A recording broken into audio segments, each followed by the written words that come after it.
Hey guys, tonight we step barefoot into the misty hush of a Tokugawa-era tea house, somewhere outside Kyoto maybe, or tucked behind the sliding doors of a wealthy samurai's garden retreat. You're here to experience a tea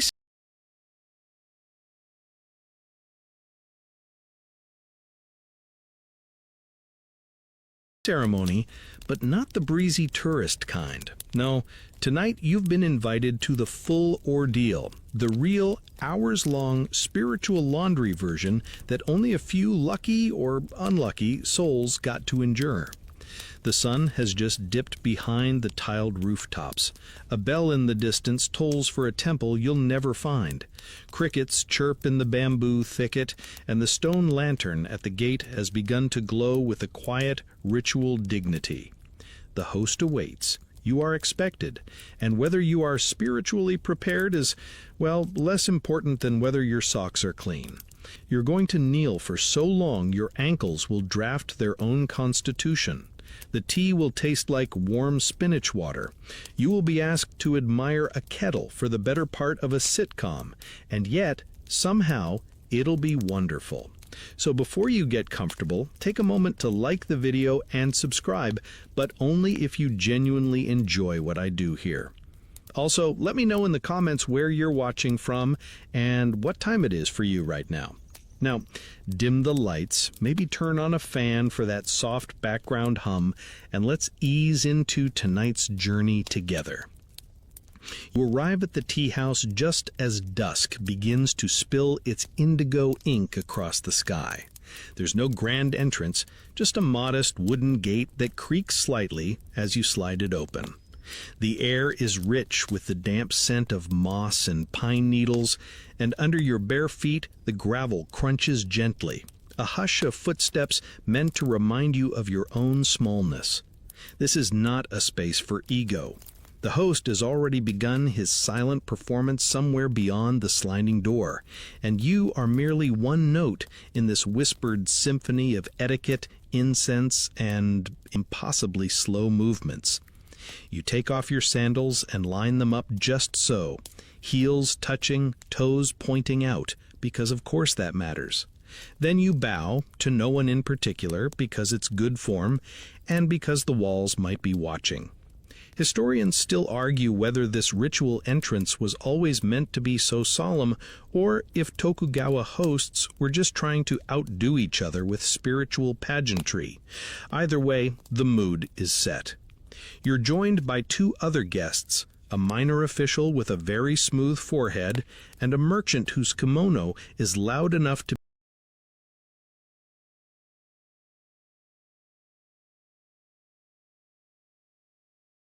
be vaguely inappropriate. None of you speak. That would break the delicate hush like a dropped bowl. Instead, you exchange quiet nods and pretend you aren't checking the sky to see how long this will take. The tea house itself is only about 3 tatami mats wide, roughly the size of a small bedroom. Its paper walls are softly glowing with the last light of the day, and the roof is so low you'll have to duck just to get inside. The architecture is deliberate, every crooked beam, every uneven plank chosen to humble you. Nothing here is ornate, it's all rustic understatement, designed to make you forget whatever status you held before you stepped through the gate. That's one of the core ideas behind the full tea ceremony. Ichigo Ichie. One time, one meeting. A moment that will never come again, shared only by those present, and probably their numb feet. As you wait in the entry garden, you hear the faint clatter of charcoal being arranged. That's the host preparing the fire for the kettle, which, spoiler alert, you won't even see for at least another hour. The delay isn't laziness, it's intentional. You're supposed to sit with the stillness, let your mind drift, and come to terms with how very long this ceremony will be. Even here, in the opening minutes, the tea ceremony is more about being than doing. You're not sipping anything yet.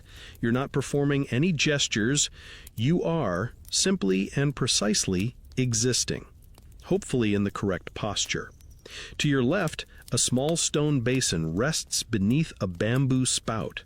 The water trickles rhythmically, each drop a whisper from the past. The merchant leans over it and rinses his hands and then his mouth with all the reverence of a priest handling sacred relics. You will do the same, just not yet. First, you must admire the basin and the way the moss clings to its edges like tiny green ghosts. Some historians argue this emphasis on slowness and ritual purity emerged partly as a response to the chaotic warfare of earlier centuries. The tea ceremony became a way for samurai and courtiers alike to create a small, perfect world where time could slow down, even stop. Others think the whole thing is just an excuse for introverts to sit silently with nice ceramics. Either way, you're here now, and there's no polite way to leave. A bell rings softly inside. Not the kind you hear at shrines, a gentler tone, like the sound a spoon might make inside a dream. This is your cue. The host has finished arranging the fire. Your journey to the door is about to begin. And yes, that journey is a process. You'll walk a narrow stone path through a garden designed to delay you. You'll pause to admire rocks. You'll bow to a shrub. It's all part of the dance. Before you move, you glance once more at the gate behind you. It seems farther away than it did 10 minutes ago. The air smells like old cedar and faint citrus from the crushed yuzu leaves underfoot. You take your first step, and time begins to stretch. Welcome to the tea house. Hope your knees are flexible. You trudge forward, deliberately, softly, toward the stone basin you admired earlier. This is the tsukubai, and it's not just for hygiene, it's for humility. You kneel, almost fall over, recover your balance, and dip the bamboo ladle into the water. The ladle is cool and smooth in your hand, the water startlingly cold against your skin. The idea here is that you purify yourself before entering the sacred space. But there's no rushing it, not in this world. First, you rinse your left hand, then your right.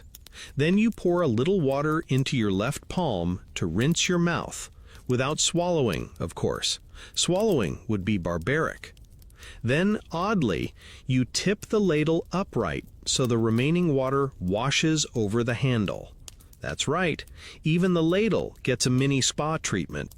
This whole hand-washing segment takes roughly 20 minutes, not because it's complicated, but because it's a performance.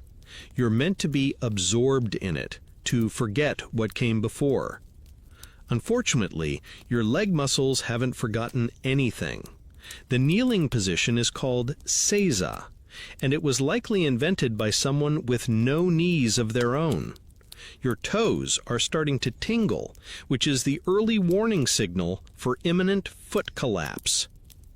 The host, meanwhile, is inside the tea room, silently preparing, folding his fukusa, a square of silk cloth, like it's a holy relic, checking the angle of a bamboo scoop with the focus of a watchmaker. Historians still argue whether this obsessive attention to every fold, crease,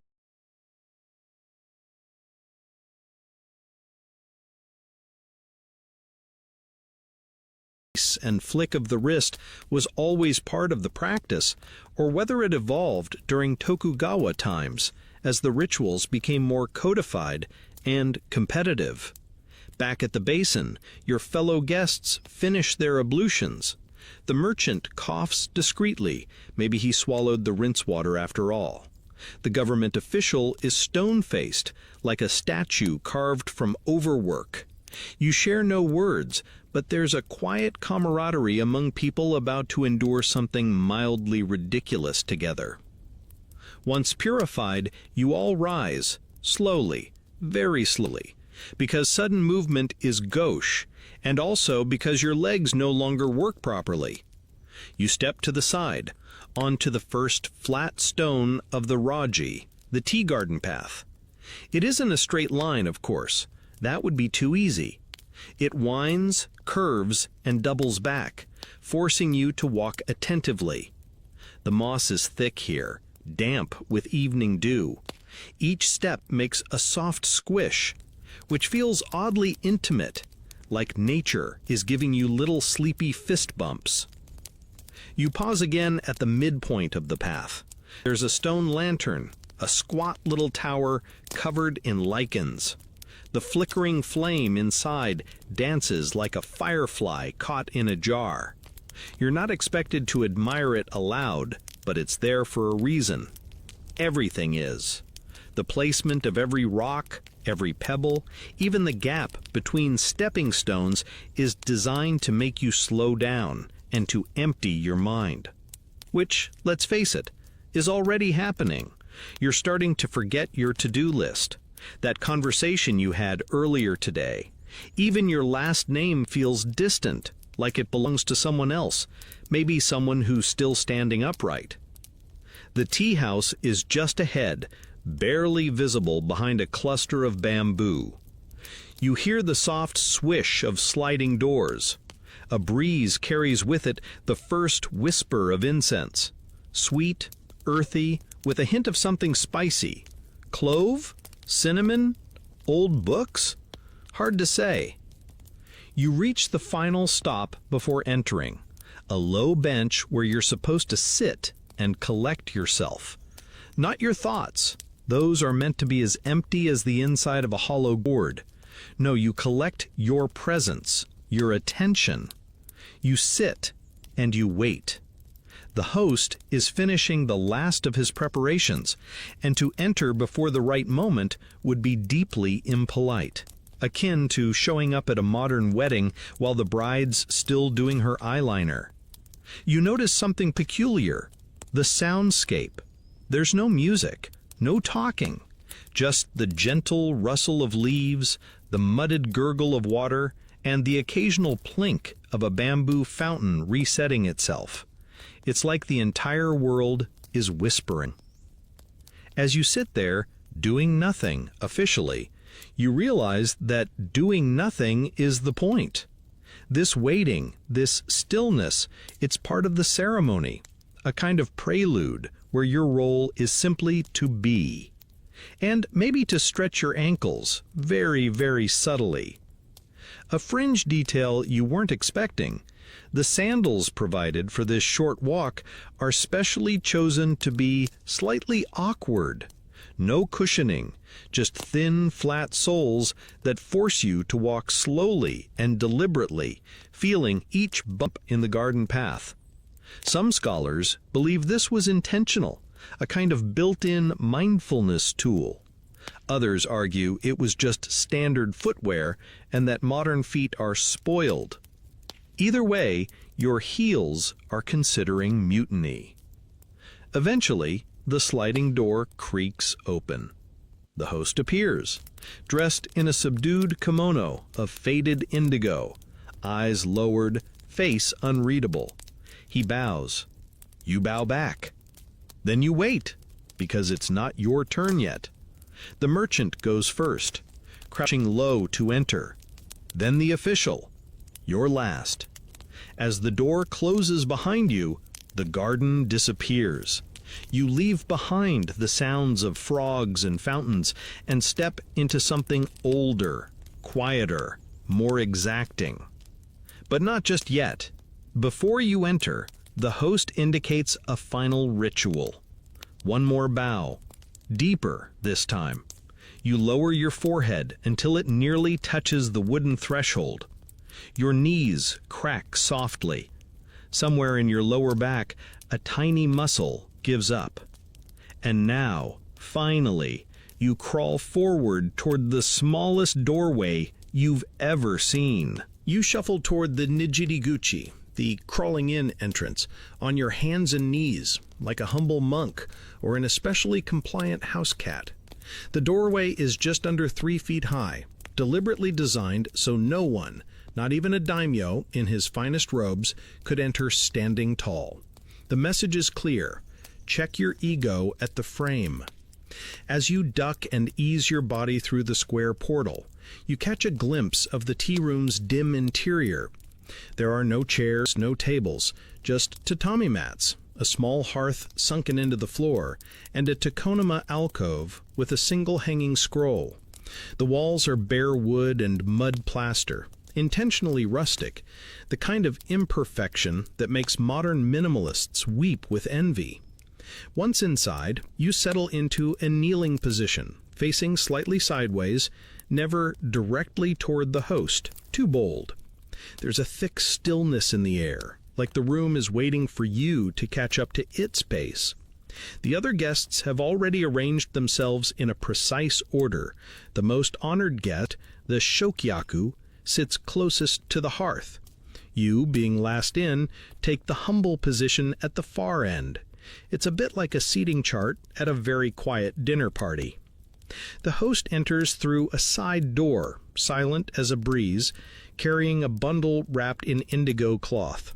He bows deeply. You bow. The other guests bow. Then the host bows again, just in case anyone forgot we're still inside the politeness vortex. And now nothing happens. For quite some time. This isn't a glitch. This is a feature. In the full-length chaji, or formal tea gathering, silence is the default setting.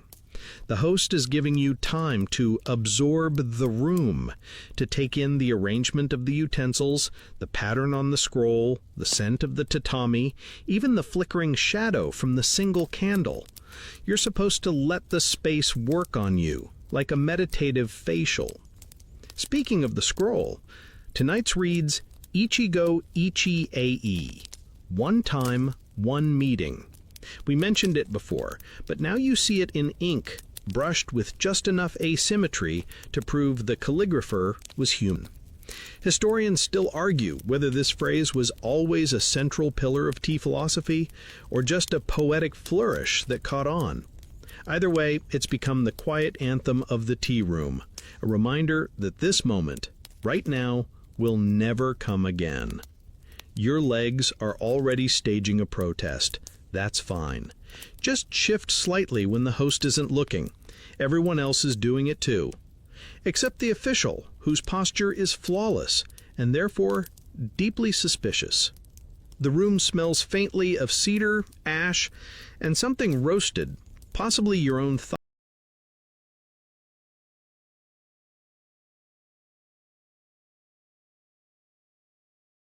muscles. The host places a single object before the hearth, the iron kettle, or kama. It rests on a tripod of stones, each one chosen for its precise ability to radiate heat without cracking. The kettle itself is blackened with age and use, a squat, rounded shape that seems to breathe as it heats. The sound of water beginning to warm is barely audible, a kind of subterranean murmur, like a pot thinking deep thoughts. You're expected to notice this. You're expected to enjoy it. And honestly, you do. A detail most visitors wouldn't guess. In some tea schools, the kama is handed down like a family heirloom, grandmother to granddaughter, teacher to student. The host may have trained for years just to reach the point where they're allowed to use it in a formal chaji, and you get to sit 3 feet away from it, quietly developing sciatic nerve damage. The kettle's lid is lifted. Steam escapes with a barely perceptible hiss. The host uses a long-handled bamboo ladle, or hishaku, to pour a modest amount of water into a rinse bowl. Then he cleans the bamboo whisk, or chusen. Each movement is slow, choreographed, and completely mesmerizing in a watching someone fold a napkin for 15 minutes kind of way. This isn't just tea preparation. It's temai, the ceremonial handling of the tools. Think of it like origami with hot liquids. Every gesture, the way the ladle dips, the way the cloth folds, is a tiny meditation. Quirky fact time. In some tea traditions, the host will subtly include a seasonal theme, like choosing a kettle with a plum blossom motif in winter, or selecting incense that smells faintly of rain during the monsoon season. Guests are meant to pick up on this silently and be quietly impressed. You, of course, have no idea what theme this is, but you nod sagely just in case. The host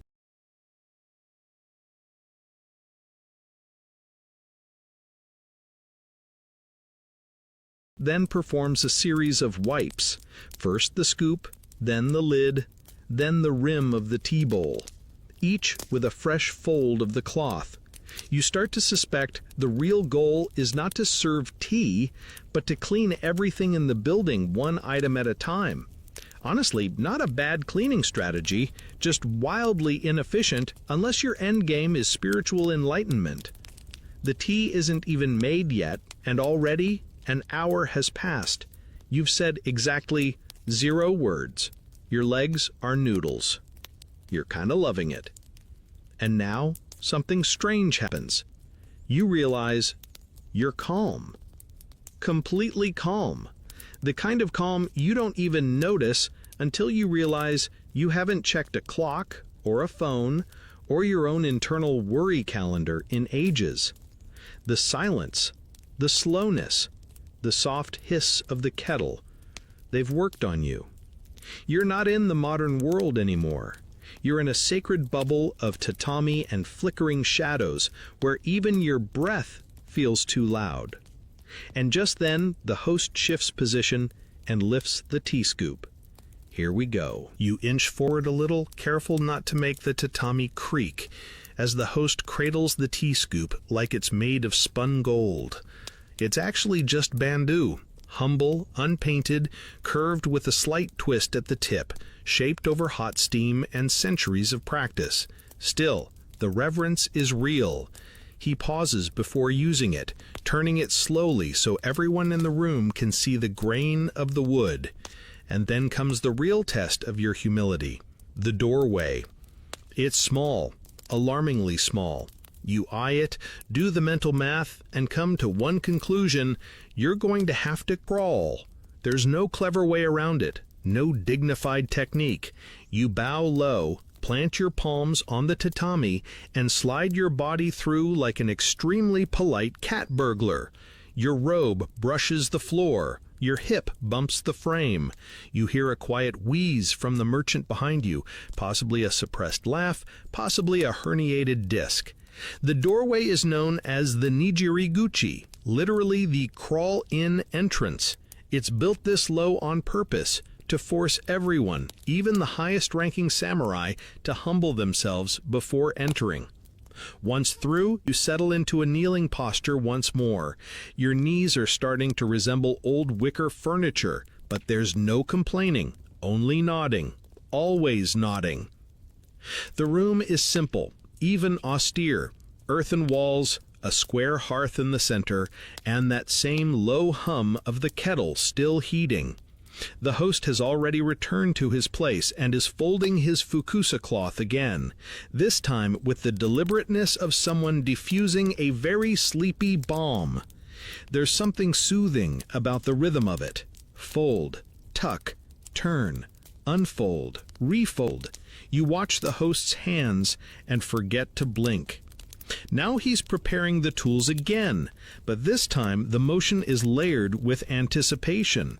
There's a ceremonial logic here, a build-up like a symphony tuning before the first note. You already saw this cloth wiped along the scoop, then the bowl, but now it's being repeated because repetition in this space is everything.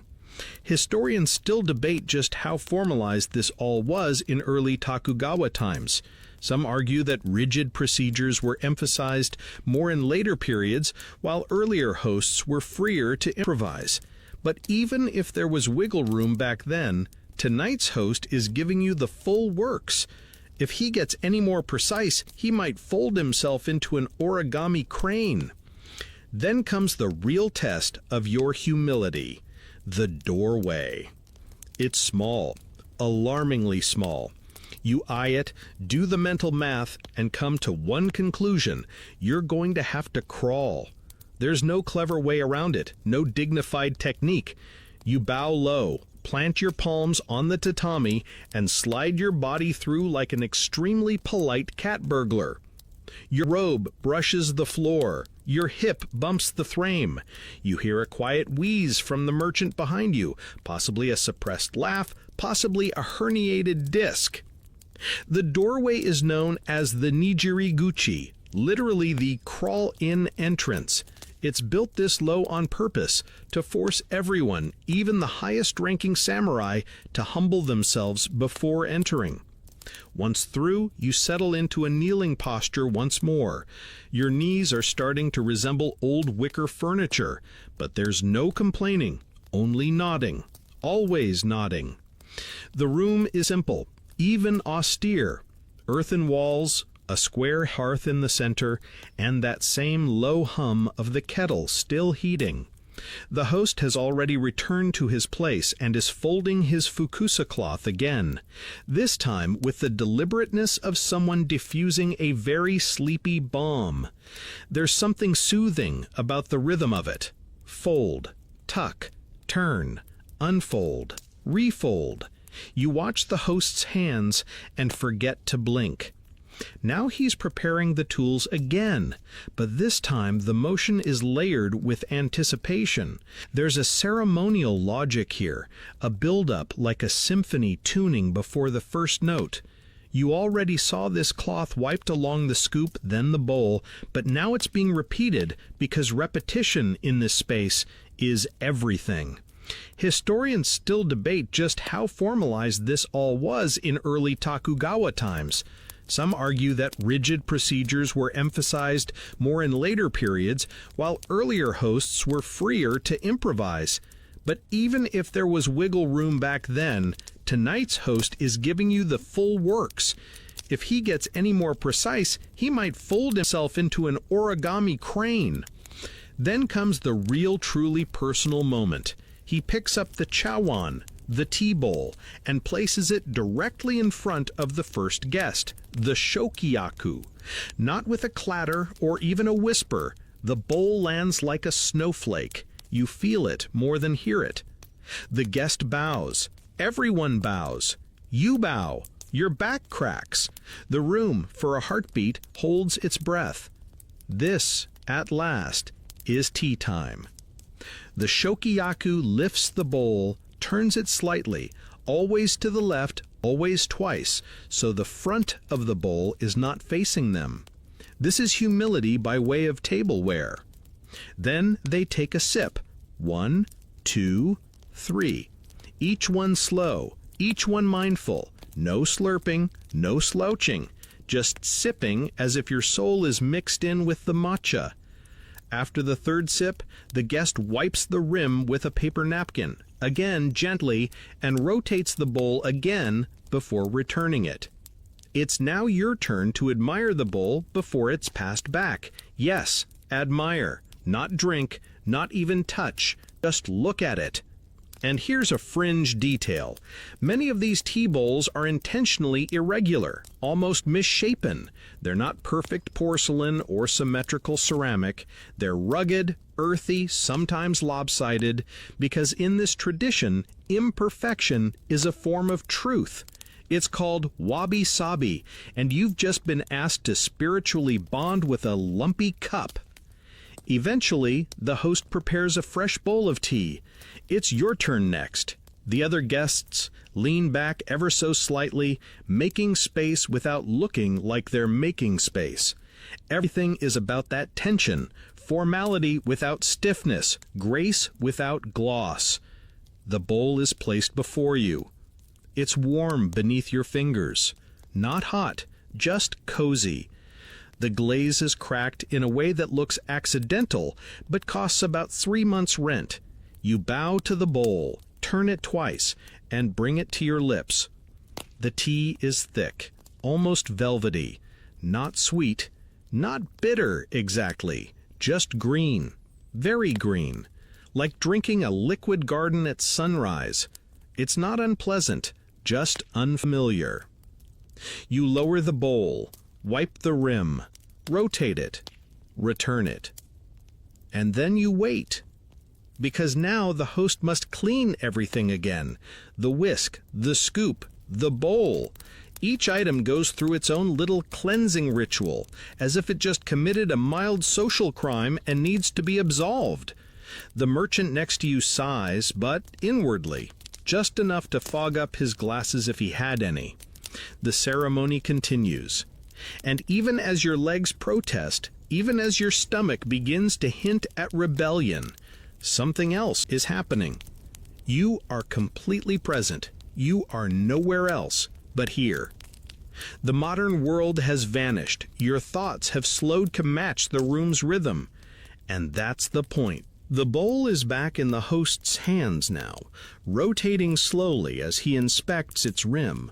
Not for chips or cracks, no, this isn't dinnerware, but for some invisible sense of readiness, as if he's waiting for the ceramic to tell him it's emotionally available again. You glance sideways at the other guests. Everyone's posture is polite, but behind the careful expressions there's the unmistakable twitch of sore knees and wondering bladders. The merchant blinks rapidly, like he's trying to signal Morse code with his eyelids. The government official has entered a meditative trance so deep you're not entirely sure he's still conscious. The host bows again, the guests bow, and then he bows deeper. This means we're entering another stage of the ceremony, the quieter part. Yes, quieter than complete silence. This section is often the most introspective, the most refined. It's when the conversation, if there's any, is allowed to happen. But first, more bows. It starts with the shokyaku, the main guest. He initiates a short dialogue with the host, typically about the tools used or the design of the tea bowl or the weather or the passage of time itself. Something light. Tonight he gestures faintly toward the scroll in the Tokugawa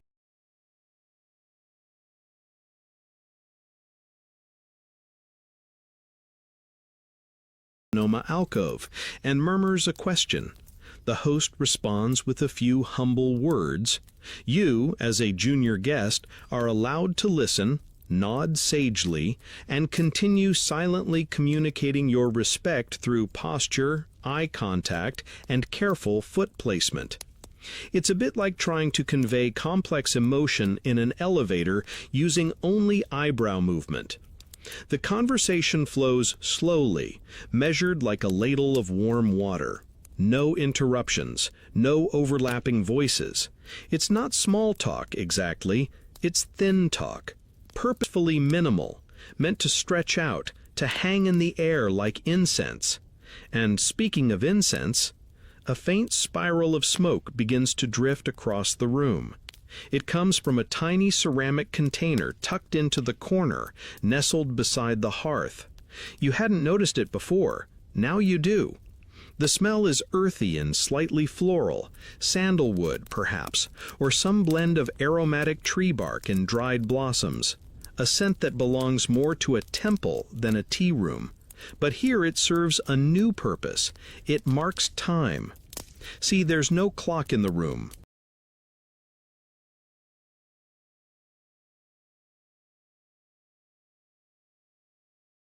No hourglass, but the slow, steady burn of incense is the host's subtle way of tracking how long the gathering has lasted. Some ceremonies are measured by how many coils of incense are burned. Tonight's host has selected a variety known to burn for a little over 4 hours. You are currently about halfway through, in case you were wondering. Fringe detail. In elite tea circles during the Tokugawa era, hosts would sometimes blend their own incense recipes, carefully selecting rare ingredients, ground clove, cinnamon bark, bits of exotic resin from distant lands. It was a way to show off, quietly, like offering someone a custom playlist made entirely from vinyl no one else owns. Historians still argue whether incense in the tea ceremony began as a practical mosquito repellent or as an imported luxury from Buddhist ritual.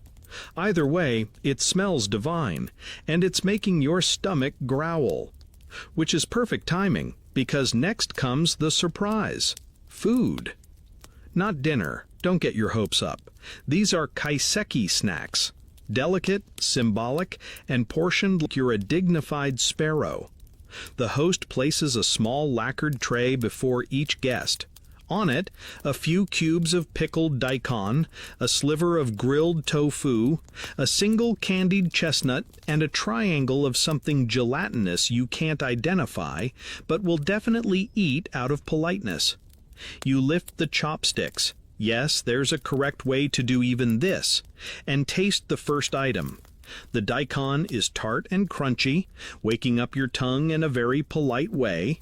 The candied chestnut melts like sugared fog. The tofu is fine.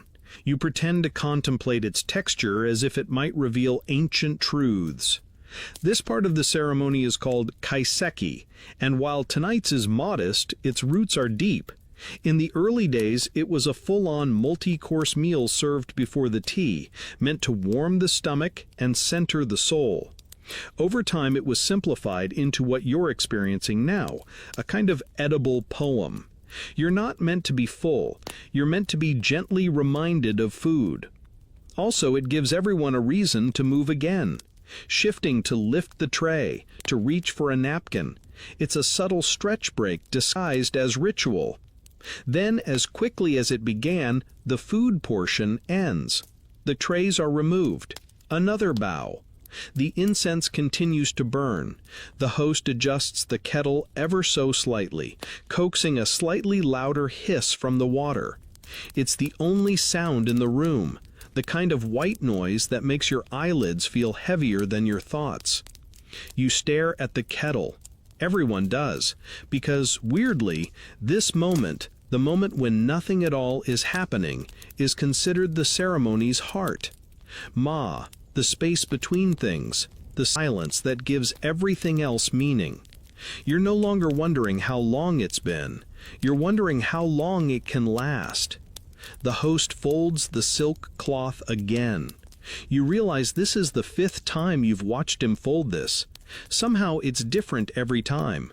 A little faster, a little softer. Maybe you're imagining it. Or maybe that's the point. And then you notice something else. The door is open. Not wide, just a crack, enough to let in a slice of moonlight, pale and cold against the warmth of the hearth. The garden outside is quiet, except for the occasional frog trying to impress no one. The merchant sneezes. The official blinks for the first time in 20 minutes. You breathe in, you breathe out, and you begin to forget that you ever rushed through anything in your life. You breathe in the scent of warm steam and soft incense. It's the kind of smell that makes your shoulders unclench by instinct, like your whole nervous system is curling up for a nap.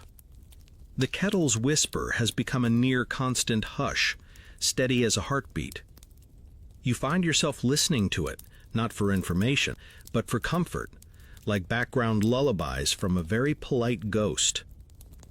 All eyes are now drawn to the kama, the iron kettle, sitting stoically over the sunken hearth.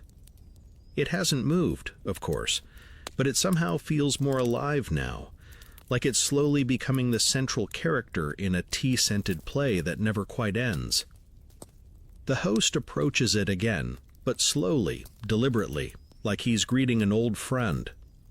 He adjusts the lid just slightly, not to stir the water, but to shift the sound. The result is a faint but noticeable change in the tone of the steam. Less hiss, more bubbling sigh. The kettle now sings softly, like a sleepy dragon napping under a blanket of tatami. You're not supposed to talk, so you just listen. You're also not supposed to nod, but everyone is nodding anyway, each of you pretending you're not, like synchronized sleepwalkers trying not to wake each other. Fringe fact: there are entire schools of tea that teach how to interpret the sound of dakama. They have names for different types of kettle noise. A light, gentle bubbling might be described as the sound of wind through pines. A rolling, echoing boil could be called the whisper of waves against a rock. Tonight's sound is somewhere in between, a sort of murmuring lull.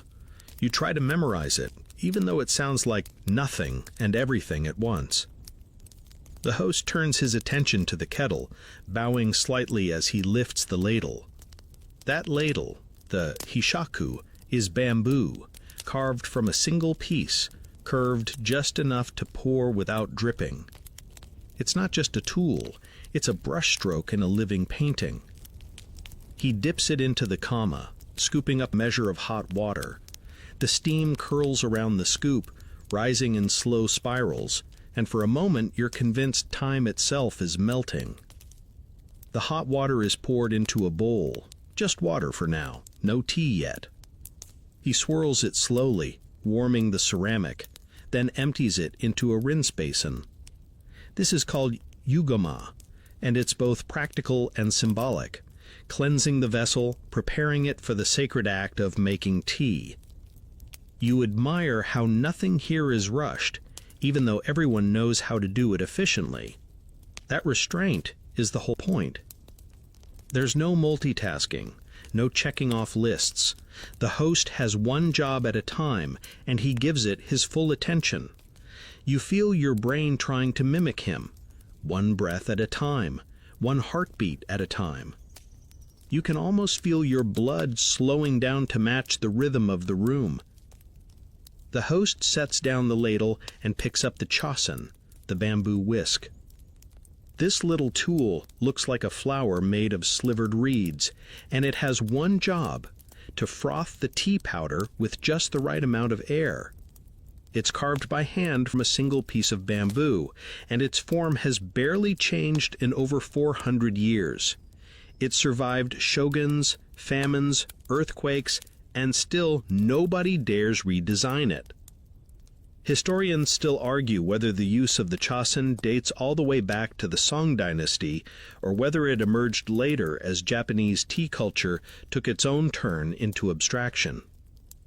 Either way, tonight's whisk has a certain quiet authority, like a retired general who now only teaches calligraphy. He pours hot water into the bowl again, and this time he reaches for the powdered matcha. It's vivid green, shockingly so under the warm light. He scoops a small amount with the chishaku, the tiny bamboo tea scoop, into the bowl, and the green cloud settles like moss across ceramic stone.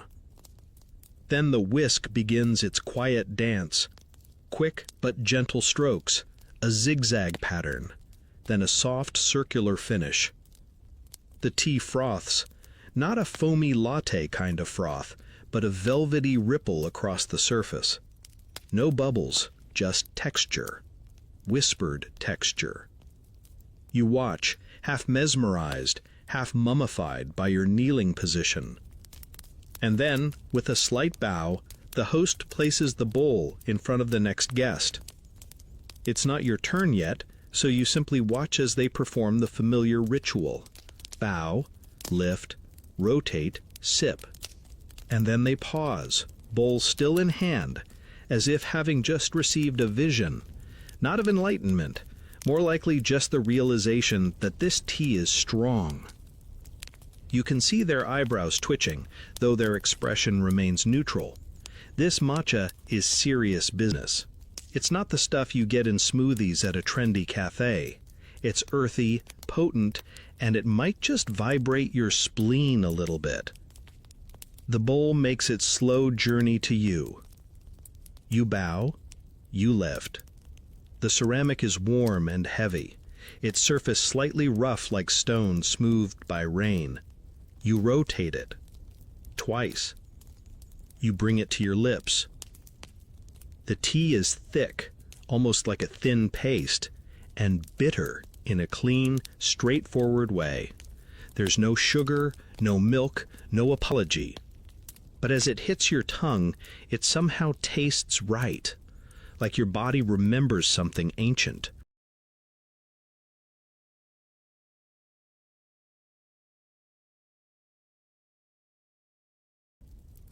You take the second sip, the third. You pause. Lower the bowl. Wipe it. Rotate again. place it gently down. Bow once more.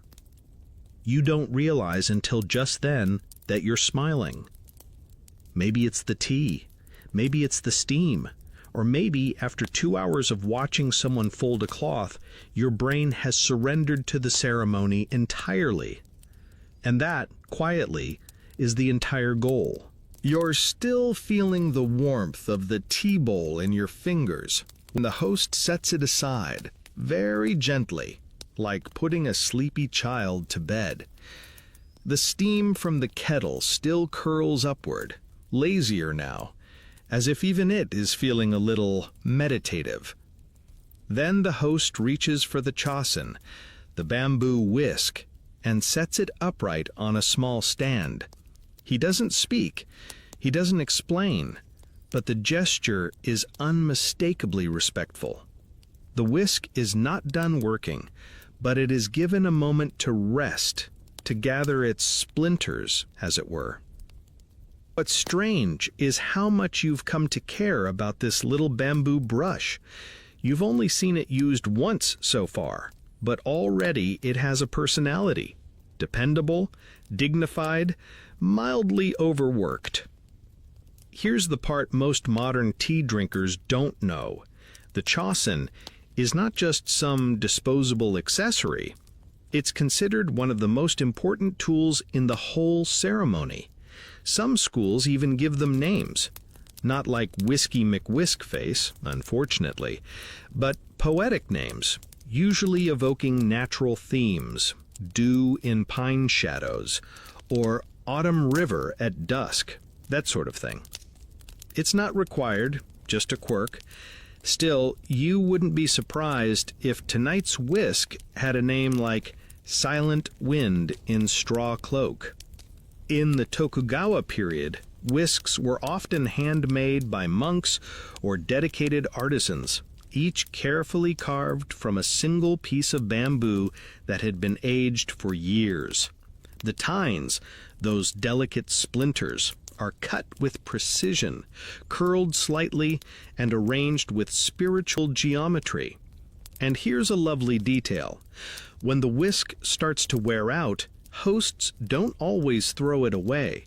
They retire it with ceremony, like a favorite pair of shoes given a place of honor on a shelf. Historians still argue whether whisk naming and retirement rituals were widespread or just practiced in certain schools, but the reverence for the tool is undisputed. It's a symbol of quiet diligence, the same way a calligrapher reveres their brush. Or you might, someday, cherish that one fork that always feels just right. Back in the tea room, the host wipes the chasen one last time, with a cloth folded in thirds. No one moves. You can feel a kind of respectful pause settle over the room, like everyone's taking a mental bow for the whisk. Then the host begins preparing another bowl of matcha. This time it's for himself. Yes, even the host eventually gets to drink. He does so modestly, with a small smile barely perceptible. He doesn't slurp, he doesn't comment, he just sips, pauses, and returns the bowl to the mat with a soft click. This moment is called Kensui wo kieru, the closing of the rinse water. It marks a gentle pivot in the ceremony, not quite the end, but a soft beginning of the end, a liminal space where the tea has been served, the conversation has quieted, and everyone's begun to feel the pull of the outside world again, even if they won't admit it. But first, a few final bows. You've bowed so much by now, your lower back has started a mutiny, but you still do it, because by now the motions are instinct. You bow not because you're told, but because you've been absorbed by the rhythm of it all. And speaking of rhythm, your knees are back to tingling. Your legs have gone from sore to numb to what might be considered a light nap. You shift subtly, pressing the side of your foot into the edge of the tatami for a micro-massage. The merchant next to you does the same, but with more audible cracking. You both pretend not to notice. Then something strange happens. The host reaches for a small ceramic jar, natsume it's called. It holds the remaining matcha, and rather than packing it away, he presents it, almost like an offering, to the shokyaku. The lead guest bows and leans forward to admire it. Not to drink it, just to look at it. This is the haiken, the appreciation of the tools, a kind of encore performance, except the star is a little green container with a lacquered lid. The guest lifts the jar, turns it gently in their hands, examines the grain, the glaze, the maker's mark on the bottom. Then, with utmost care, they return it, bowing again. The next guest does the same. And now it's your turn. The host slides the natsume toward you. You bow, lift. It's surprisingly light in your hand. The lacquer shimmers subtly, not flashy, but deep, like moonlight trapped in sap. You turn it slowly as you've seen done, and notice a tiny imperfection in the lid. A scratch.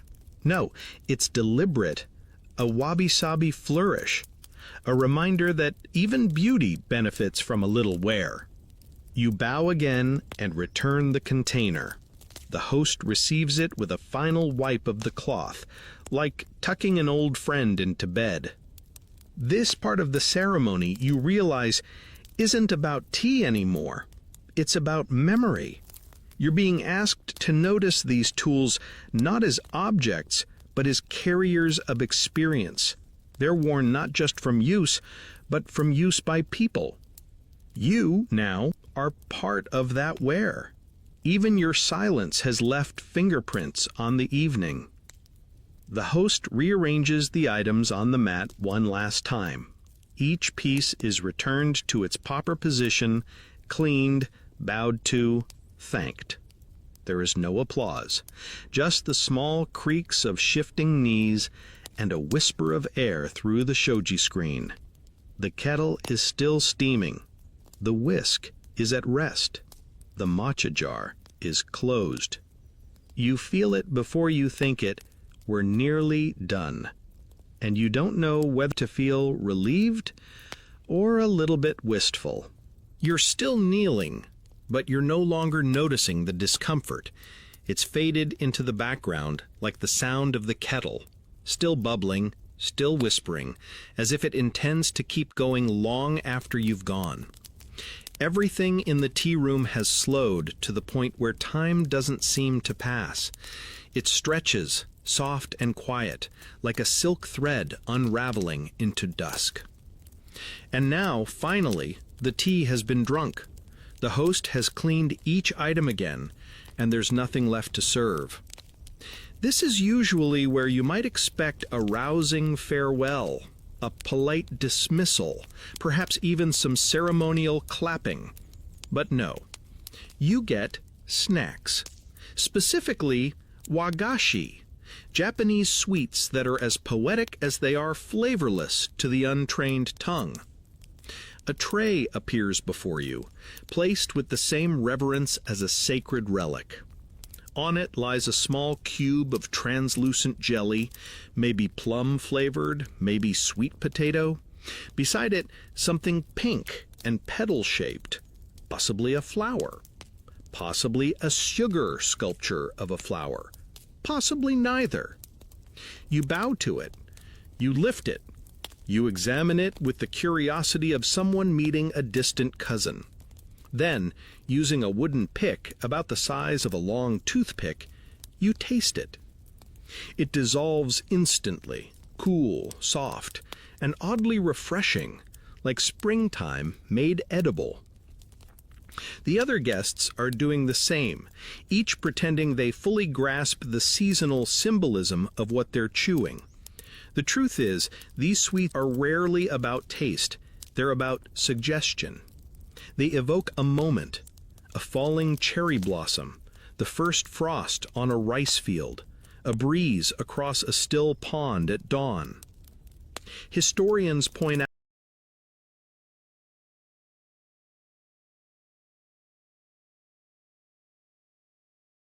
out that these wagashi often reflected the calendar, selected with painful precision by the host. For instance, the plum blossom shape is a nod to the tail end of winter, the threshold before spring. If the host chose a chrysanthemum, it might signal autumn, harvest, decline. And if your wagashi looks like a small melon wearing a hat, well, then you're just going to have to go with the vibe. You finish your sweet, careful to wipe your fingers with the napkin provided. Even this gesture is part of the performance. You're not just cleaning your hands, you're closing the moment, like the final chord in a lullaby. Then you return your attention to the tea bowl, the same one you drank from earlier. It's back in the center of the room now, offered up for everyone to examine more closely. This part of the ceremony is called haiken, a chance to appreciate the tea bowl as a work of art. You take it in your hands. It's still warm and heavier than you expect. The glaze is cracked, but not broken. Those fine web-like lines are called kanyu, and they're considered beautiful, like wrinkles earned through a long, dignified life. You rotate it, slowly, respectfully. There's a chip near the base. Not sharp, not fresh, just a softened imperfection. You wonder how many hands have held this bowl, how many ceremonies it's witnessed, how many awkward guests have pretended to understand its hidden symbolism. Fringe fact, some tea bowls have names, just like the whisk, especially those used in famous tea schools. Twilight cloud, snow on pine root, monkey gazing at the moon. And yes, occasionally something more mysterious, like 9 sighs in autumn. Naming a bowl wasn't required, but if it had a story or belonged to a renowned master, it was often given a title to match its personality. Tonight's bowl bears no name, at least none spoken out loud. But you can feel it watching you, in a gentle way, like a wise elder who's seen many ceremonies and knows better than to say anything out loud. You place the bowl back down, gently, and bow once again. At this point, the room feels heavier with meaning than with people. Nothing is said, but everything is happening. The kettle is still releasing steam, quieter now. The incense coil has burned halfway down.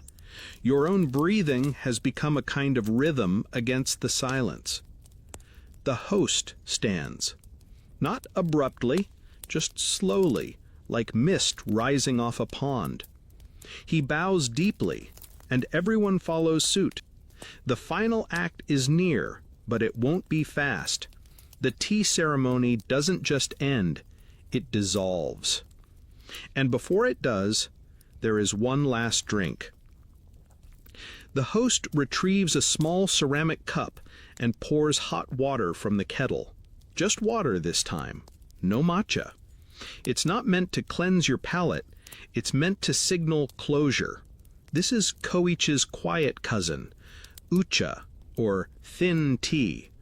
Lighter in taste, more relaxed in style, a gentle goodbye after the dense formal richness of what came before. The cup is passed to the shokekyu, then to the next guest, and finally to you.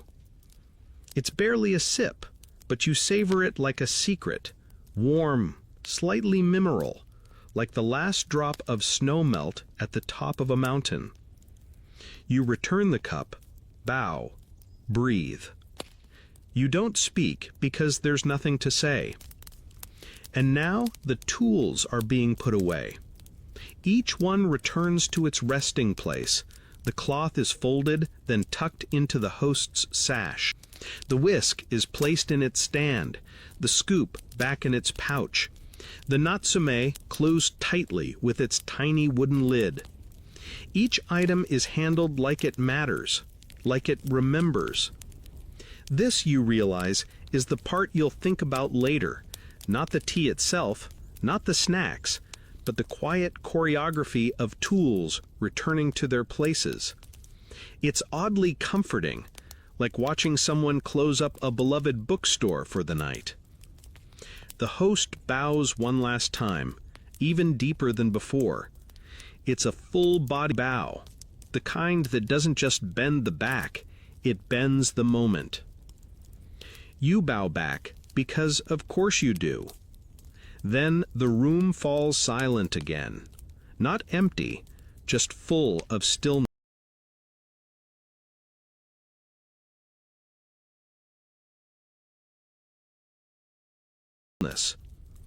You are still kneeling, but it no longer matters. You are not where you were before. The room is still, not in a dramatic, cinematic way, but in the kind of stillness that only happens when no one feels the need to move. The tea has been sipped, the whisk has retired, the sweets have dissolved, and now the host sits quietly with his hands folded in his lap. You sit too, unsure if this is the end or just another intermission. It's hard to tell. The line between pause and conclusion has blurred somewhere between the third bow and the 13th sip. Then, with a motion so subtle you almost miss it, the host turns toward the tokonoma, the small alcove where the hanging scroll lives, and bows to it. This gesture is not for show, it's for the space itself, for the spirit of the room, if you like. A final nod to the intangible guest, time. Everyone follows suit, a collective bow, not to each other, but to the moment. A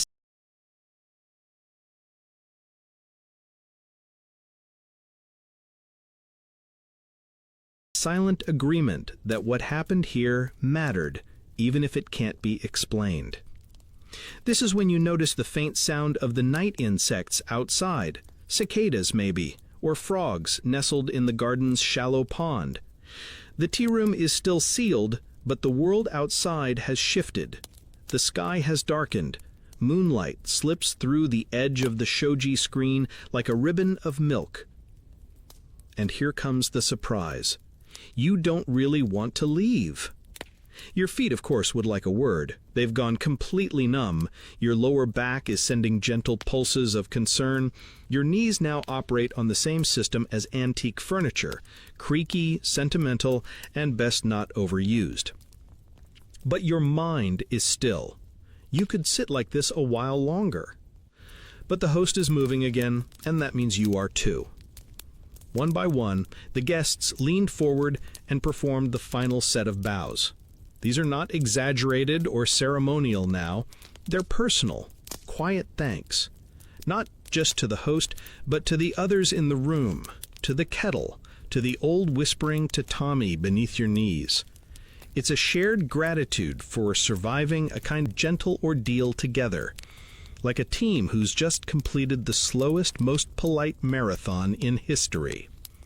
You lean forward, you bow. Not because you've been told to, but because something inside you genuinely wants to.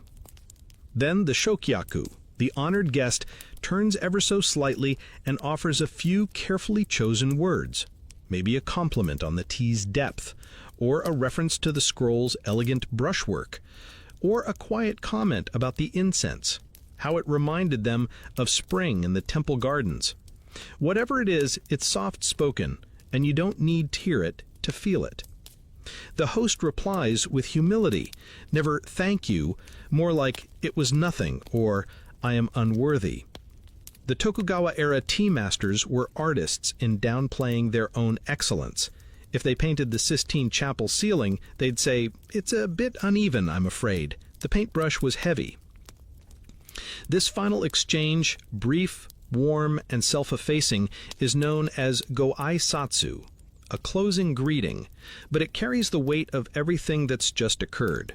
It seals the evening with a ribbon of modesty. And now, very gently, Host reaches for the shoji screen. He slides it open. It makes a soft scraping sound. The air that enters is cooler, fresher, tinged with night smells, wet leaves, pine bark, the faint perfume of moss. The garden you entered hours ago has changed.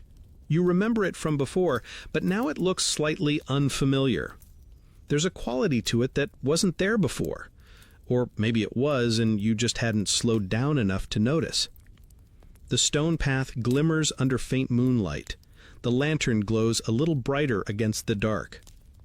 A toad lumbers across one of the stepping stones and stops, perhaps also attending a very important amphibian ceremony. And then the moment you've both dreaded and desired. The host gestures for you to depart. It's time. The Shokyaku bows once more and begins to crawl through the Nijiriguchi. Yes, that tiny square hole again, the same one you entered hours ago, trying not to pull a hamstring. Now it feels almost symbolic. One by one, the guests follow. You're last again. You bow to the room, to the scroll, to the kettle, still whispering its last warm words, and then you duck low, press your palms to the tatami, and slip out. The transition is physical, but it's also mental, spiritual if you're feeling generous. You pass through that low doorway and leave behind the carefully constructed quiet. The stillness stays inside, like a scent clinging to your robes. Outside, the path is soft underfoot, the stones are cold now, the lanterns flicker with their own rhythm. You don't talk. No one does. You simply follow the path back the way you came, but slower. You stop at the water basin again, out of instinct. You don't rinse your hands this time. You just look at it. The bamboo spout fills and tips, with the patience of centuries. Fringe detail.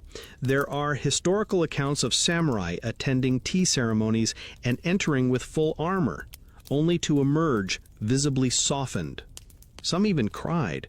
Of course, being stoic warriors, they claimed it was the incense or a particularly emotional sweet. You reach the gate. It's the same creaky wooden frame you passed through earlier, but now it feels like something else. A boundary. A bookmark in a very quiet novel. You bow. You step through, and just like that, you are back in the world of wind and noise and schedules and sandals. But something is different. You are tea-stained now, in the best way possible. The gate closes behind you with a soft thud, more felt than heard, like the final page of a book being turned by someone who already knows how it ends. You're back in the outer garden now, on the side of reality. Or at least the side where people walk upright and talk too fast. But for now, you don't. You don't speak, because the air still feels sacred. Even the crickets seem to chirp in hushed tones, as if they too have been through a tea ceremony and are now processing their emotional journey. You stand there for a long moment, unsure of what to do with your hands. You shift your weight from foot to foot, gently reintroducing your legs to the concept of blood flow. Your knees hum like old engines. You try not to wince. The other guests are there with you, though no one's quite made eye contact yet. It's like waking up from the same strange dream in a shared hotel room. You all know something meaningful happened, you just need a minute to recalibrate. The Shokyaku, the honored guest, finally clears his throat and turns to offer a few words of formal thanks to the host, who has come out to stand just inside the gate. You can see his silhouette against the warm light of the tea house, bowing deeply in response. You bow again, too, out of muscle memory more than social requirement. If someone asked you how many times you've bowed tonight, you'd need an abacus. The merchant guest beside you mutters something under his breath, perhaps a thank you, or perhaps just a whispered prayer for a bath and a snack. The official, ever composed, simply nods with the dignity of a statue. And you just breathe. Because strange as it sounds, you don't want to talk. Not yet. Not while the silence still clings to you like steam. The impulse to fill the space with chatter has faded, and you realize that, perhaps, this was one of the real lessons all along, the pleasure of not filling every moment. There's an old tea saying, chase the stillness and it will avoid you. Wait for it, and it will sit beside you like an old friend. You feel that now. Fringe fact. Some Tokugawa-era tea masters trained their students for years before allowing them to host even the simplest ceremony. Not because the steps were hard, though they are, but because the host had to cultivate presence, the ability to hold space, to anchor attention, to move slowly without losing purpose. It's less like being a server and more like being the moon in a very well-organized sky. And tonight's host? Well, he was definitely the moon. Quiet, reliable, softly luminous. You realize you never once heard his voice above a whisper. You never saw him hesitate. You never once caught him checking the time, which is impressive, considering this whole ritual has lasted somewhere between a wedding and a geological epoch. The guests start to disperse now, not with fanfare, but with a kind of shared understanding. There's no exchanging of phone numbers, no polite promises to get together soon, just gentle nods and faint, satisfied sighs. You take a few steps down the path, pausing once to look back at the tea house. Its lantern still glows. The sliding doors are closed. The garden is quiet again, save for the trickle of water and the occasional rustle of wind through the bamboo. You realize you could do this again.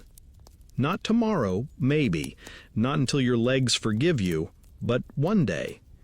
Because for all its length, for all its ritualized kneeling and spoon-related drama, there was something deeply true about it, something unhurried and unapologetically simple.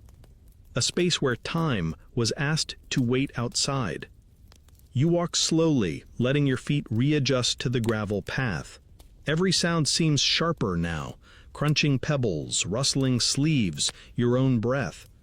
It's like the world has been desaturated and you're slowly coloring it in again. You leave the outer garden and step back into the gravel lane that brought you here. A lantern at the edge of the property flickers once, then steadies. Somewhere nearby, a night bird calls out once, clear, high, lonesome. It's oddly perfect, as if hired by the host for thematic ambience.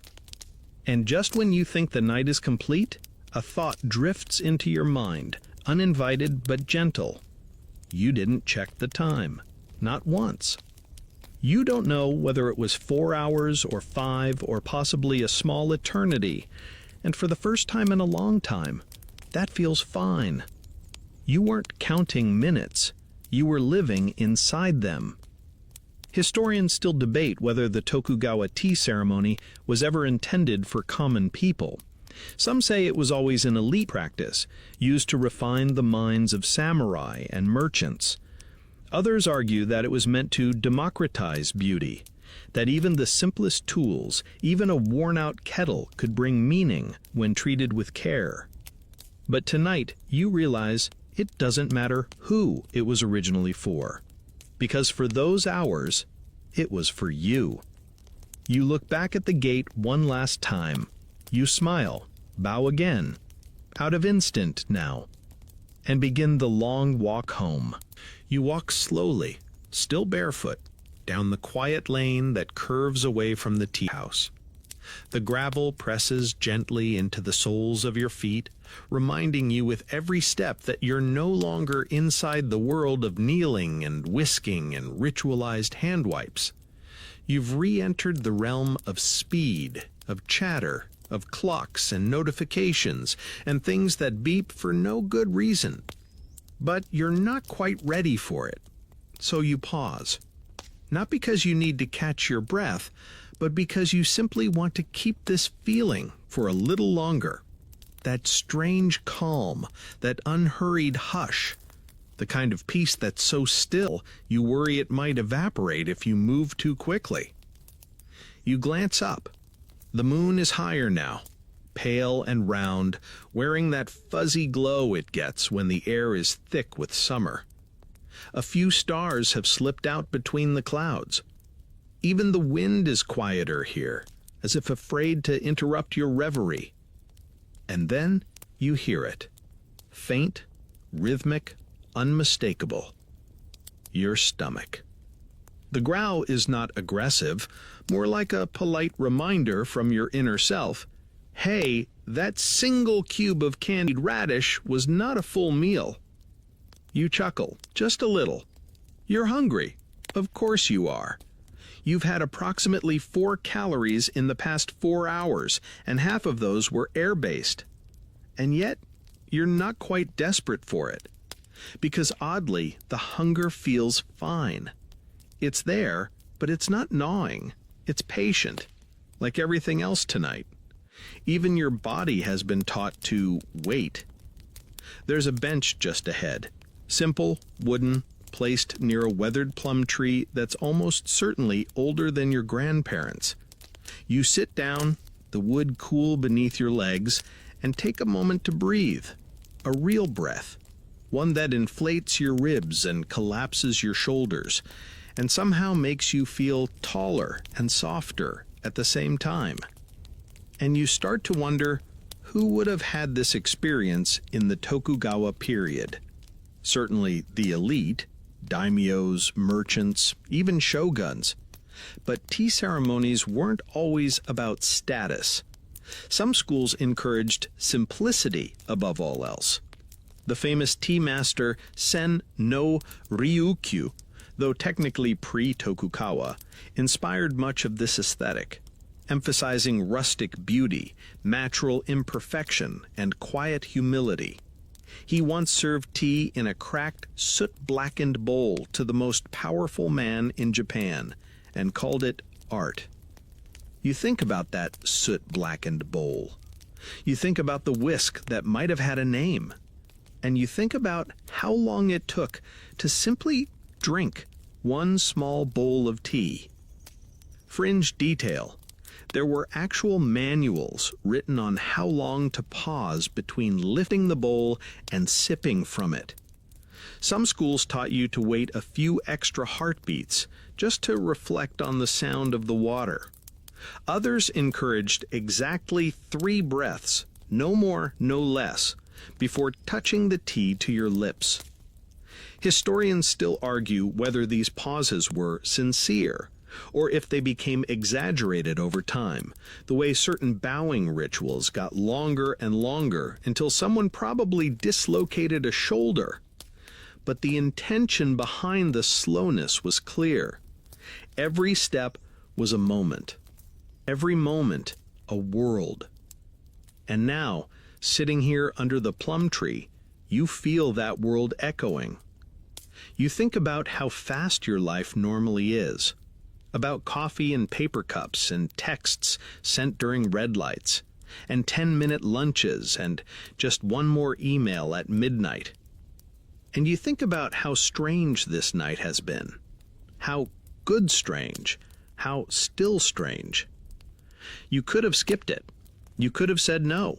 4 hours to drink tea and bow to furniture? Who has time for that? But now you know, you do. Or at least you did. Because here you are, blinking slowly in the dark and feeling not rushed, but full. Not in the stomach, maybe, but in the kind of way that lasts longer than calories. You get up from the bench. Your legs are stiff, your foot has that pins and needles thing going on, but you don't mind. Even your body has started to see the appeal of quiet discomfort. It's part of the price of presence. And now, yes, it's time to go home. You turn toward the town road. Lanterns line the path back, flickering like soft-spoken fireflies in cages.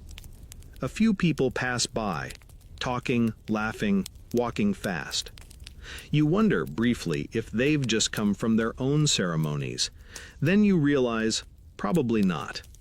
But you also realize that you're carrying something they can't see. Not in your hands, but in your rhythm. You are slower now.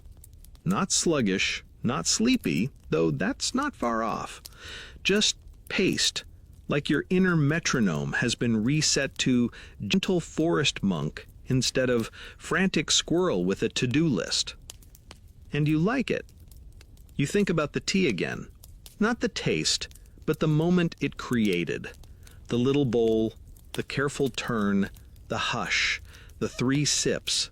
That quiet recognition that you were alive in that space, for no other reason than to be there.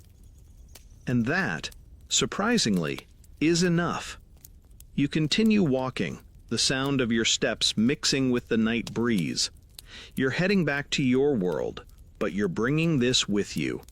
A slowness, a softness, a tea-brewed kind of stillness. And it's yours now. You walk a little farther, and the road begins to widen.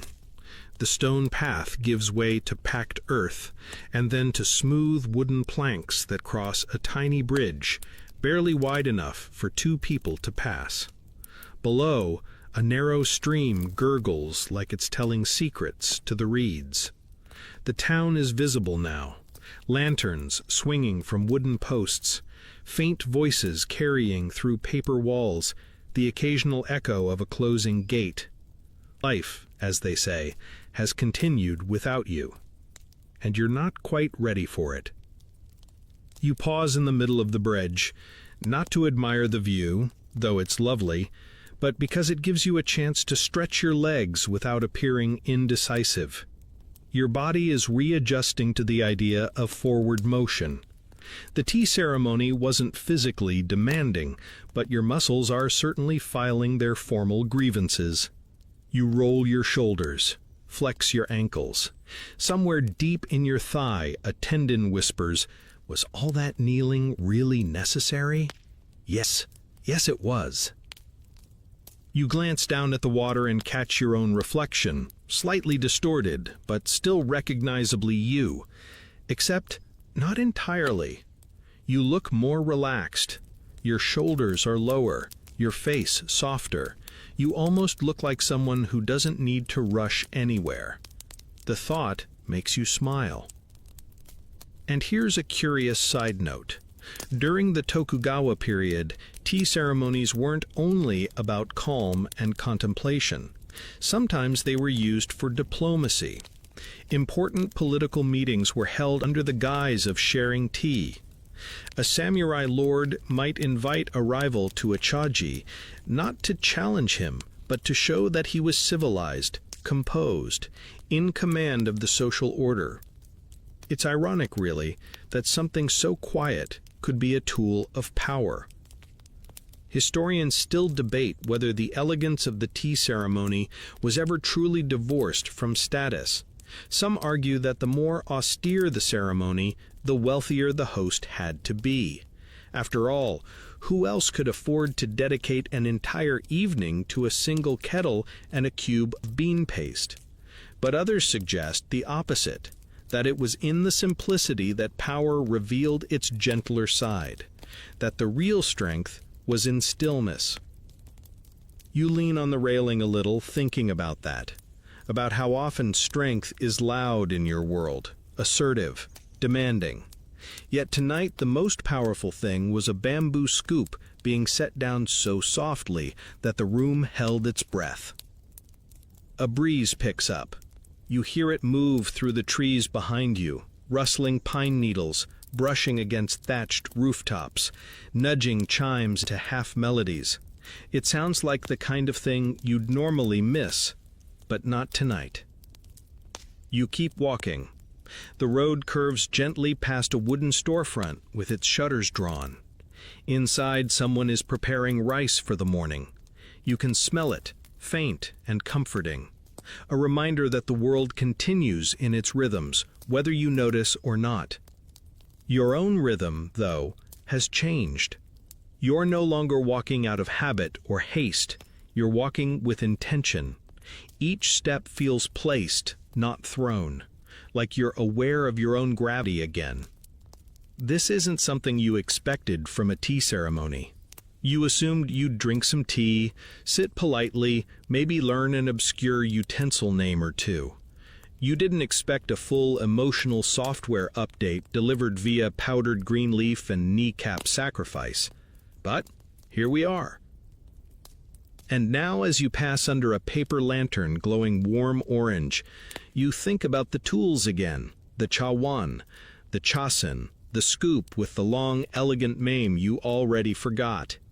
Each one carefully chosen, each one introduced to you like character in a quiet play.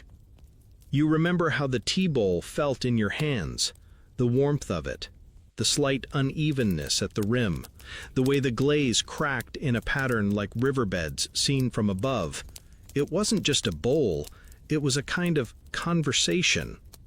And suddenly, you wish more of life felt like that, like every object mattered, like everything had time carved into it.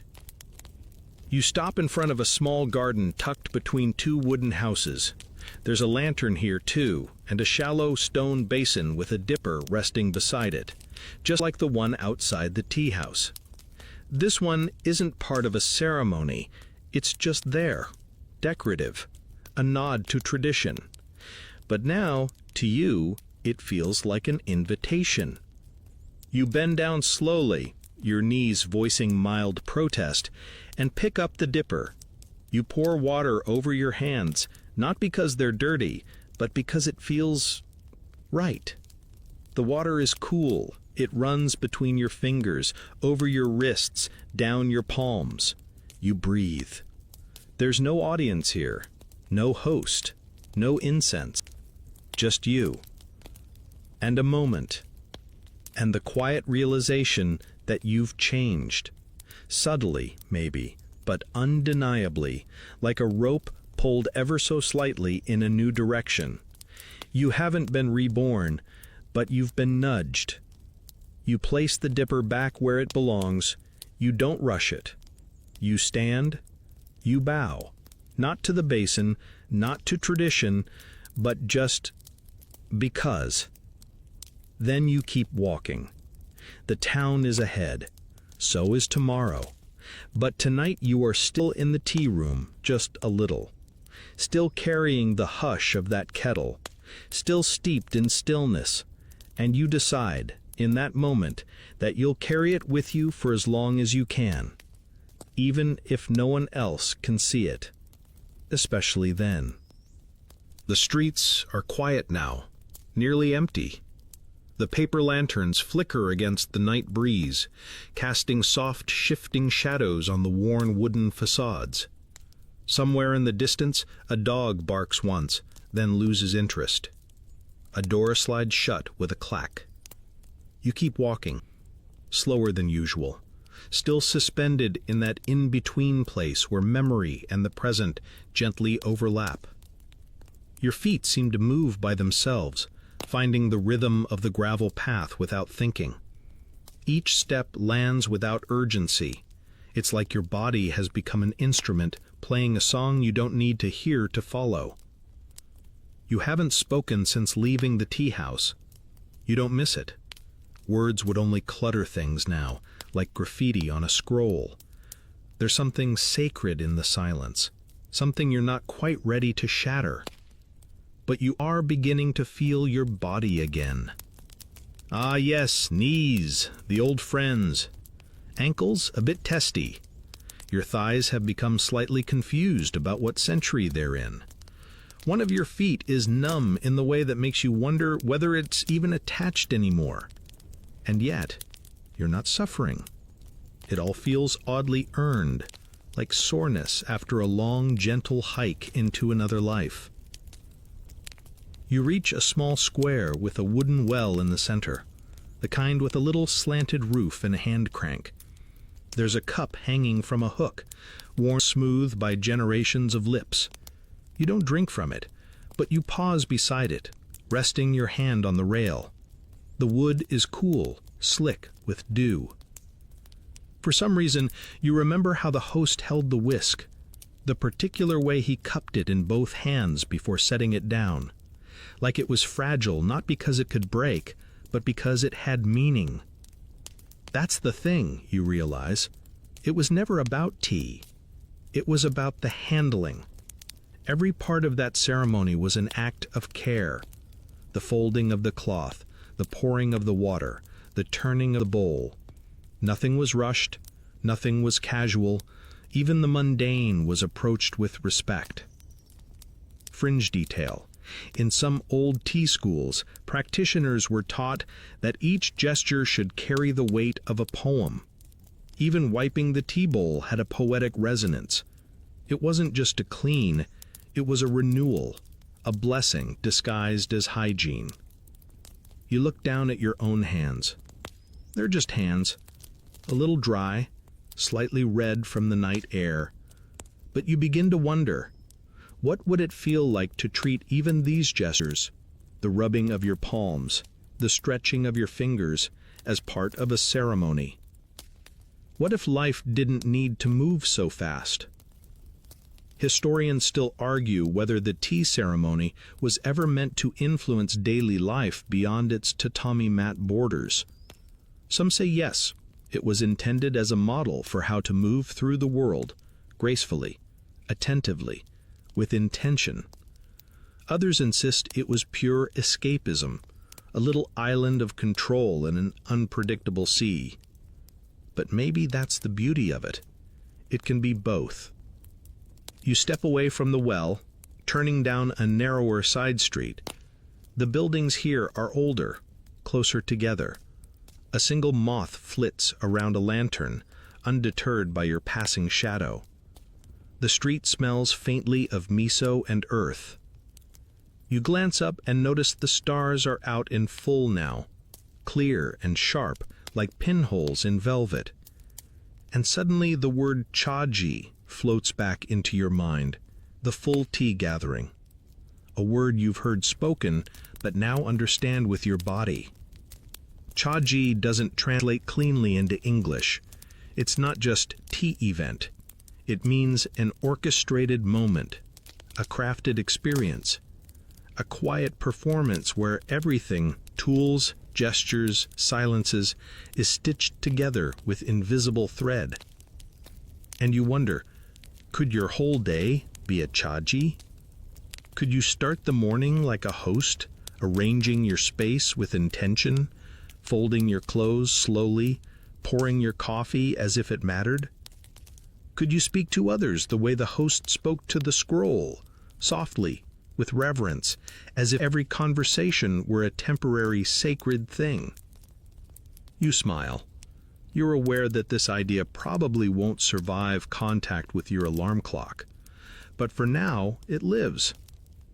You walk past a shuttered shop that sells ceramics.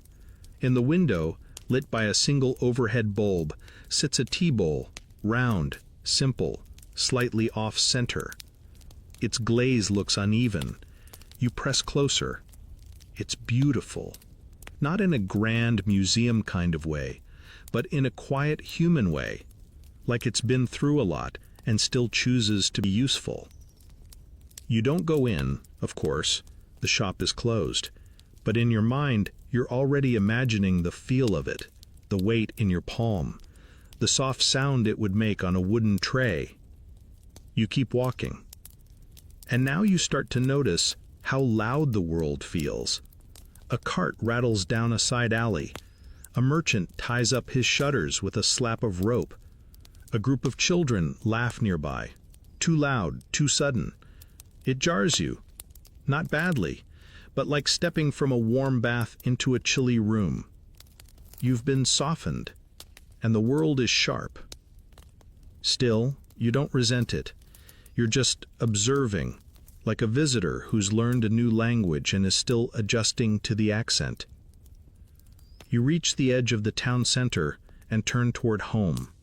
Your room, your bed, your quiet little corner where everything is just a bit faster and a bit louder than the space you've left behind. But you carried the silence with you, not as armor,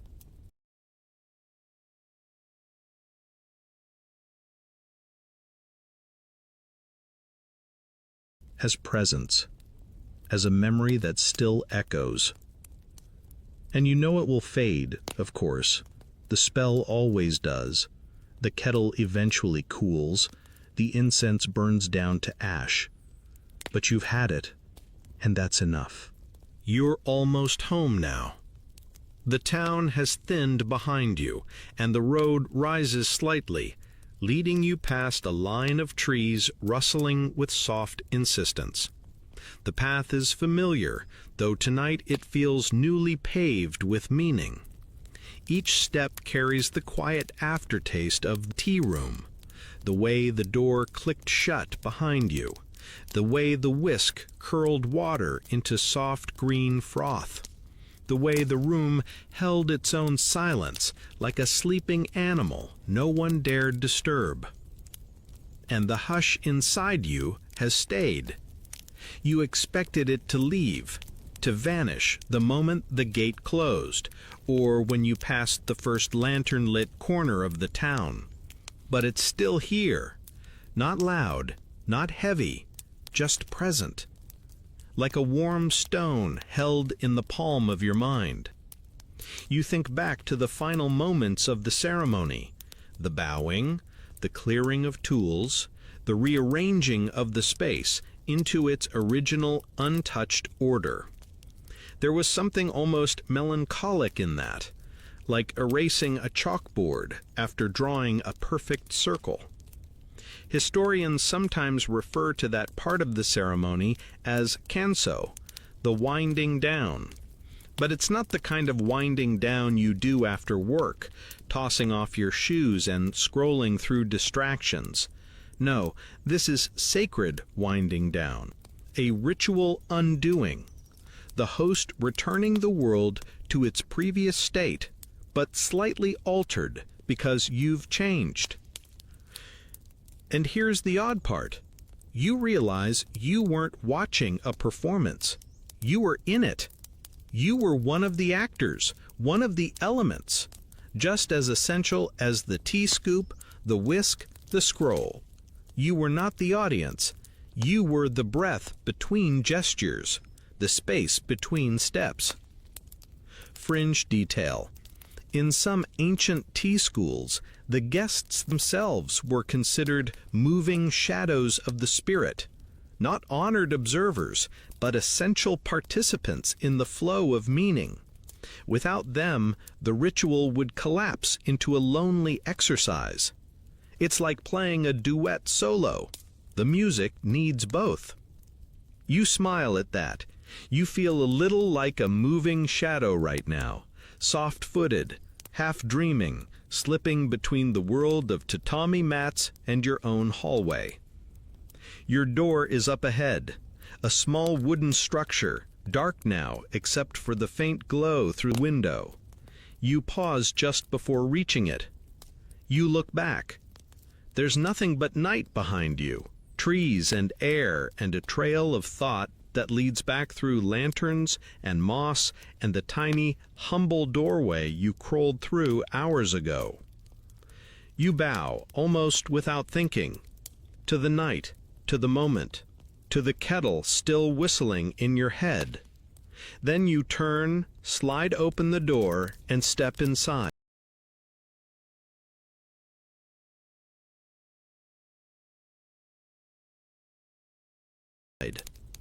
The air in your home is familiar, warm, lived in, quiet. It's nothing like the tea room, and yet you see everything differently now. The cushion in the corner, the kettle on the stove, even the cup beside your bed. You notice its shape, its weight, its place on the table. You don't pick it up. Not yet. You just notice. That's new. You set down your sandals, line them up with more care than usual, heels together, toes out, just like at the garden gate.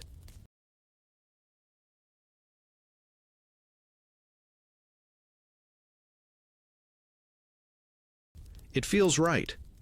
Then you sit. Not flop, not sink. Sit.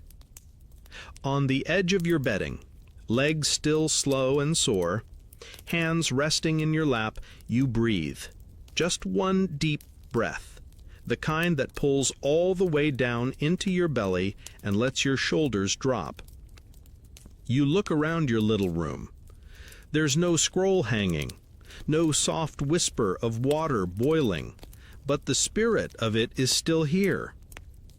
You decide in this moment that tomorrow morning you'll choose a cup on purpose. You'll pour water with attention. You'll sit for 3 breaths before sipping, not to replicate the ceremony, but to honor what it gave you. A rhythm, a stillness, a glimpse of how the world could move. Historians will continue to debate whether the tea ceremony was ever intended for everyday life, but you've stopped debating. You know now. You lived it. And what you learned is simple. Stillness doesn't wait for permission. It waits for your attention. You reach over, slowly, and pull the blanket across your legs. The night has cooled. You leave the lantern on just a little longer. Not because you need the light, but because the glow reminds you of the hearth, of the steam, of that single bowl of tea you turned twice in your hands. And now your body begins to soften. Not collapse, not slump, just soften. You are heavy in the best way, like something settling into the right place after being out of alignment for too long. Your eyes begin to close, and behind your lids you see it again. The garden, the stone path, the tiny door you had to crawl through just to remember how to sit still. And for one final moment, you hold that image close, like a last sip of something perfectly warm. You lie back, letting the futon catch your weight like a pond welcoming a falling leaf. The quiet in your room is comfortable now, not lonely. It's been carved out by the long ceremony, shaped like a tea bowl, spacious in its simplicity. Your body, finally horizontal, sings a little song of creaks and sighs, muscles releasing like scrolls being gently unrolled. Your knees buzz faintly. Your hips seem to murmur, "Thank you." And your mind, surprisingly, is still awake, but not busy. It drifts, slow and loose, like smoke from the incense coil still burning in your imagination. You don't think in words anymore, just shapes and shadows of moments, the steam from the kettle, the brush of bamboo on ceramic, the quiet clink of a tea scoop returned to its resting place. There's a peculiar sweetness in this kind of tired, the kind that comes not from doing too much, but from doing one thing with your whole self. You glance at your hands again.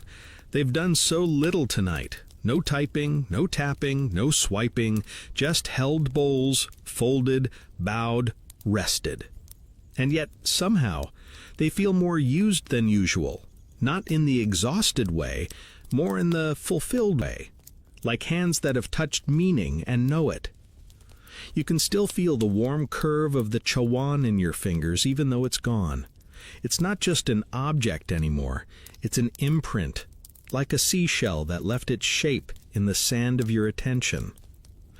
And the host, the silent, soft-stepping figure in faded indigo, he flickers into your thoughts again. You remember how he folded the cloth, how he bowed to the tools, how he never needed to explain anything because everything was explanation. Every gesture meant.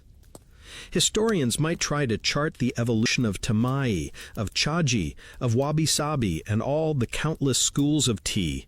They might debate when the ceremony became art and when it became performance. But you've stopped caring about categories. You've been inside the poem now. You were the poem. And in a strange way, you feel that this night, this absurdly long, utterly quiet, deeply impractical experience was one of the most human things you've done in a long time. Fringe detail. In some ceremonies, if the moon was especially bright, the host would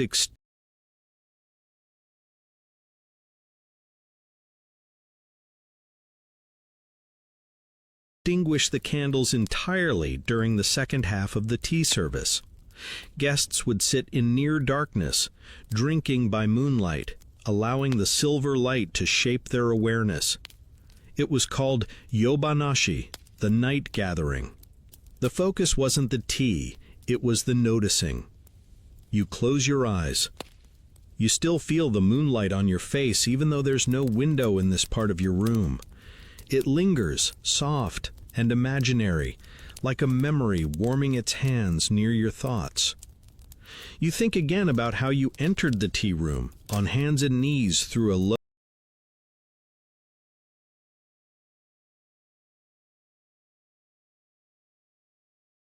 wooden square.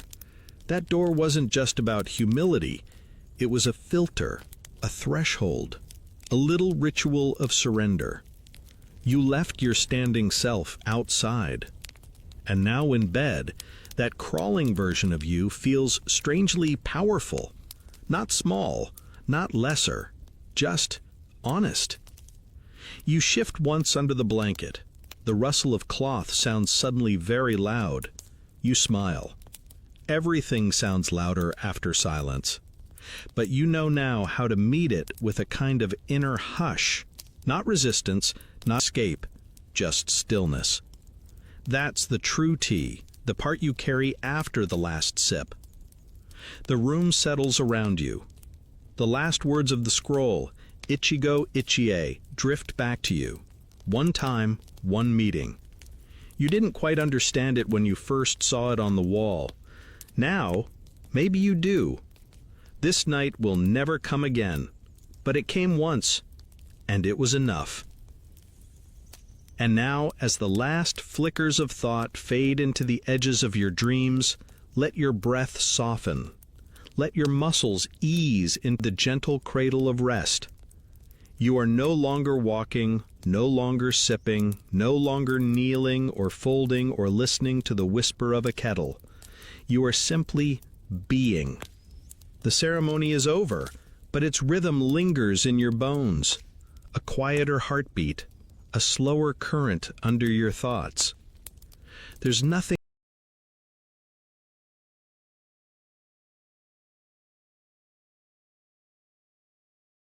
left to perform, nothing to recite, nothing to remember.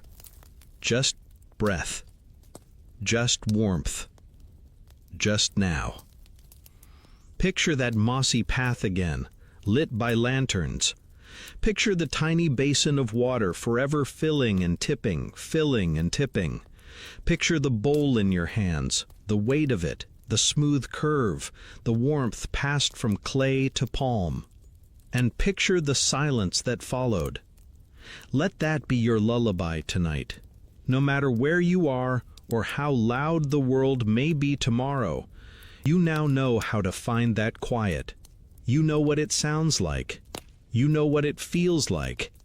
And it's always there, tucked somewhere between the steam and the stillness. So let yourself drift. Let yourself float. You are the guest now, in the house of sleep. And there is tea waiting in your dreams.